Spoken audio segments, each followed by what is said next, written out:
Pothireddypadu head regulator సామర్థ్యం పెంచిన సమయంలో టీడీపీకి సంబంధించినటువంటి నాయకులు విజయవాడలో ధర్నాలు చేస్తారు. ఇక్కడేమో ఇప్పుడు రాయలసీమ ఎత్తిపోతల పథకం ప్రారంభిస్తామంటే ప్రకాశం జిల్లా నేతలు ధర్నాలు చేస్తారు. అప్పుడు ముఖ్యమంత్రిగా ఉన్న జగన్మోహన్ రెడ్డి గారికి లెటర్లు రాస్తారు టీడీపీ నాయకులు. ఏంటి రాయలసీమకి ఏదన్నా మేలు జరుగుతోందంటే మొదటి నుంచి కూడా టీడీపీ వ్యవహార శైలి ప్రాంతానికి ఒక విధంగా, ప్రాంతానికో రీతి అన్నట్టుగా మాట్లాడుతూ ఉంటుంది.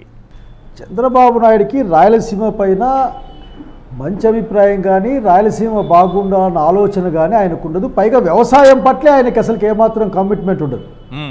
వ్యవసాయం అనేది దండగా అనుకునే ఒక రాజకీయ నాయకుడు ఎవరైనా ఉన్నారంటే చంద్రబాబు నాయుడు గారే.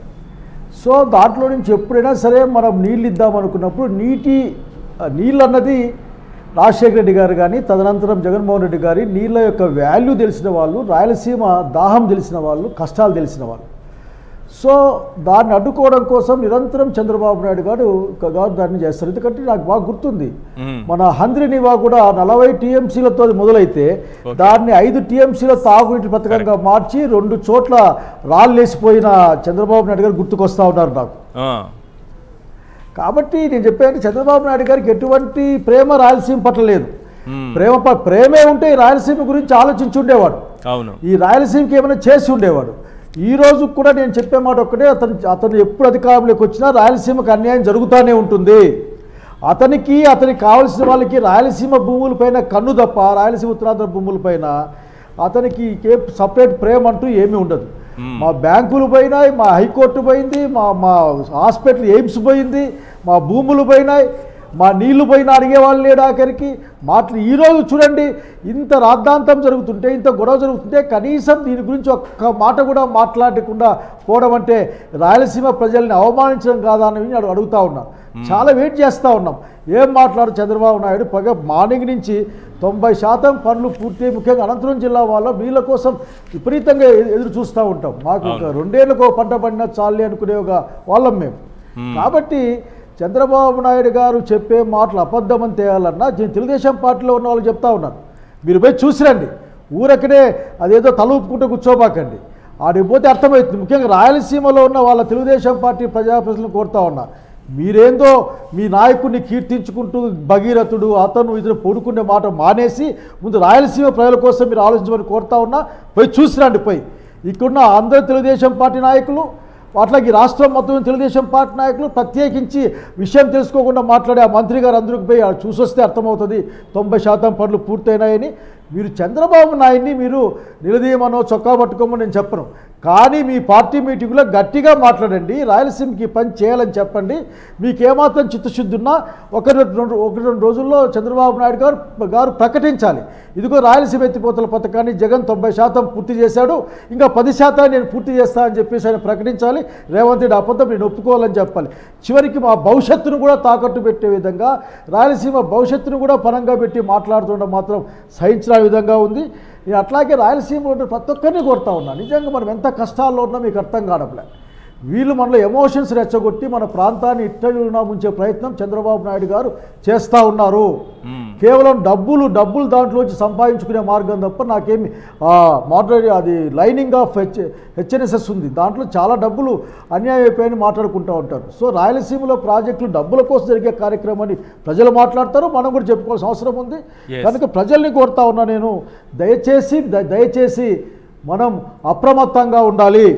అప్రమత్తంగా లేకపోతే అసలు చివరికి మన ఊపిరిని కూడా తీసుకుపోయే ప్రయత్నం చేస్తాడు చంద్రబాబు నాయుడు గారి విషయాన్ని నేను గుర్తు చేస్తూ ఉన్నాను. రాయలసీమ పట్టుదల పౌరుషం అనే మాట అనేది ఈ కన్సెప్ట్ కార్యక్రమంలో చూపించాల్సిన అవసరం ఉందని కూడా అడుగుతున్నాను సార్. ఫైనల్గా ఒకటే ఒక మాట, చంద్రబాబు నాయుడు గారు సమాధానం చెప్పాలి, వాళ్ళు వీళ్ళు కాదు. రేవంత్ రెడ్డి మాట్లాడిన దానికి ఆ క్లోజ్ రూమ్లో ఏం మాట్లాడుకున్నారు, ఆ క్లోజ్ రూమ్ డిస్కషన్లు ప్రభుత్వానికి ఏ విధంగా సంబంధం, మీరు ఏ కారణంతో ఆపారు అన్న విషయం చెప్పాలి.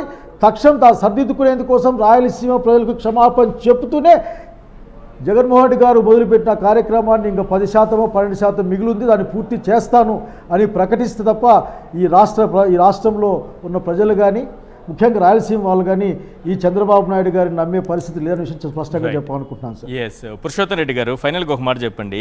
ఈ ప్రాజెక్టును ప్రారంభించినటువంటి వైఎస్ఆర్సీపీ ప్రస్తుతం ప్రతిపక్ష పార్టీగా ఉంది కాబట్టి వాళ్ళ ముందున్నటువంటి ఆప్షన్ ఏంటి? ఏంటి ఈ పథకం ఇక్కడ ఆగిపోవాల్సిందేనా? ఏం జరగాలి? ఏం డిమాండ్ చేయాలి? వాళ్ళు ఎలా ముందుకెళ్ళాలి? ఒకటి, వైఎస్ఆర్ కాంగ్రెస్ పార్టీ చాలా సీరియస్ గానే వెళ్తుంది. జగన్మోహన్ రెడ్డి గారు ఎంత సీరియస్ గా ఉండడానికి కనుక నేను ముందు ప్రస్తావన అంటే 1.5 month లెటర్, ఆ లెటర్ కి రాయలసీమ ఎత్తిపోతల పథకానికి కూడా లింక్ పెట్టాలి. కరెక్ట్. ఎందుకంటే ఇప్పుడు ఒక కీలకమైన చర్చ ఏం జరుగుతుంది ట్రిబ్యునల్లో, KWDTలో, కృష్ణా వాటర్ డిస్ప్యూట్ ట్రిబ్యునల్లో తెలంగాణ ప్రభుత్వం ఏం వాదిస్తా ఉంది, మాకు క్యాచ్మెంట్ ఏరియా ఎక్కువ ఉంది కాబట్టి 70-30 అడుగుతుంది. మనకు 512 TMCలు, వాళ్ళకి 299 TMCలో పునర్వ్యవస్థ చేసి మాకు అదనంగా నీళ్లు కేటాయించమంటున్నారు. ఇది ఇది బచావత్తు కానీ మారితే ఈ ప్రాజెక్టుల మీద అంత ప్రభావం పడుతుంది. ఇప్పుడు రాయలసీమలో అంద్రిని వాగ్ కానీ, గాలేరు నగ్ కానీ, ఎలుగొండ ప్రాజెక్టుకి కానీ ప్రకాశం జిల్లాకి నికర జలాలు లేవు కదా. ఇప్పుడు తెలంగాణ ఏం చేస్తా ఉంది, అన్ని ప్రాజెక్టుల పేర్లు బయటకు తీసుకొచ్చి అనుమతులు అడతా ఉంది. ఈశ్వర్ గారు ఇక్కడ ఇది చాలా కీలకమైంది. వైఎస్ఆర్ కాంగ్రెస్ పార్టీ కూడా జగన్ గారు ఎస్టాబ్లిష్ చేసే పార్టీ కూడా సీరియస్ గా తీసుకోవాల్సిన పాయింట్, ప్రజలు సీరియస్ గా ఆలోచించాల్సిన పాయింట్ ఈ సందర్భంగా ఏంటంటే తెలంగాణ ప్రభుత్వం అన్ని ప్రాజెక్టులు ఒక్కసారి ఎందుకు పైకి తీసుకొస్తా ఉంది. దీనిలో ఒక లాజిక్ ఉంది. ఆ లాజిక్ ఏంటంటే రేపు ట్రిబ్యునల్ ముందు ఆర్గ్యుమెంట్ జరిగేటప్పుడు మాకు ఇంత అవసరం ఉంది, 290 TMCలు మాకు సరిపోవు, ఉమ్మడి రాష్ట్రంలో అన్యాయం జరిగిందని చెప్తూ మీ అవసరం ఎక్కడని చూపించాలి కదా. పలానా ప్రాజెక్టులు, దానికి ఎన్ని TMCలు అవుతాయి, డిజైన్స్ ఇవన్నీ రూపొందించి పెడుతున్నారు.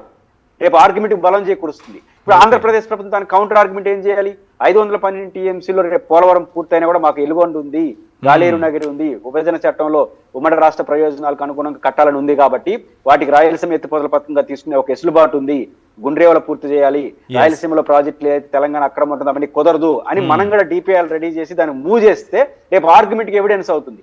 అప్పుడు ఆ జడ్జీలు కూడా ఆంధ్రప్రదేశ్ కు 512 TMCలు ఎస్ఎస్టీకి వస్తుంది. జగన్ గారు ఒక హెచ్చరిక చేశారు కదా, 512 TMCలో 1 TMC తగ్గినా అది నష్టం రాయలసీమకు. ఎందుకంటే రేపు పోలవరం పూర్తి అయిపోతే కృష్ణా డెల్టాకు అవసరాలు తీరిపోతాయి. ఆ నీళ్లు ఎవరికి అడ్జస్ట్ కావాలి? ఏదైతే కృష్ణా డెల్టా నీళ్లు తగ్గుతాయో, మనకు రాష్ట్ర అవసరాలు తీరుతాయో, ఆ నీళ్ళని మనం రాయలసీమ నుంచి పైనుంచి వాడుకోవాలంటే గాలేరు నగరి, అంజనీవా, వెలుగొండ. అప్పుడే పోలవరం బహుళార్థిక ప్రాజెక్ట్ అవుతుంది. పోలవరం పూర్తి అయిపోతే దాని ప్రయోజనాలు రాయలసీమకు అందాలంటే ఇది జరగాలి. కాబట్టే జగన్మోహన్ రెడ్డి గారు 2 months బ్యాక్ హెచ్చరిస్తూ లెటర్ రాశాడు. ఇది చాలా కీలకమైంది. ఇది ఇంకోటి బాధ ఉంది ఈశ్వర్ గారు, ప్రజలకు అర్థం కాదు. ఎందుకంటే నీటి ప్రాజెక్టుల సమస్య చాలా క్లిష్టమైంది. కాబట్టే వైఎస్ఆర్ కాంగ్రెస్ పార్టీ మరింత విస్తృతంగా రాయలసీమ ఎత్తిపోతల పథకం యొక్క ఆవశ్యకత చెప్పాలి.